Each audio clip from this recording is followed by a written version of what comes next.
আপনার আমার দিদিক উপরওয়ালার হাতে, কিন্তু তাই বলে হাত গুটিয়ে বসে না থেকে আমাদের কাজ করতে হবে এবং কাজ করার পাশাপাশি আমাদের আসলে গোল সেট করা উচিত ক্যারিয়ার রিলেটেড। তো সেরকমই একটা ক্যারিয়ার রিলেটেড গোল হচ্ছে যে নেক্সট 10 বছরে আমি কত টাকা কামাবো তা আগে থেকে একটু সেট করে রাখা।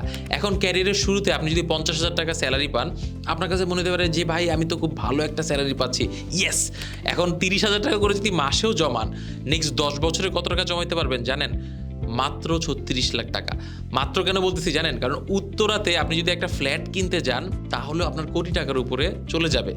তার মানে কি যে এখন থেকেই আপনাকে চিন্তাভাবনা করা উচিত যে আসলে আমার 10 বছরে কত টাকা কামানো উচিত, এবং সেটাকে যদি আপনি স্প্লিট করে ফেলেন যে কোন বছরে কত টাকা আপনার আসা উচিত, তাহলে দেখবেন আপনার ক্যারিয়ারটা অন্যরকমভাবে শুরু হচ্ছে।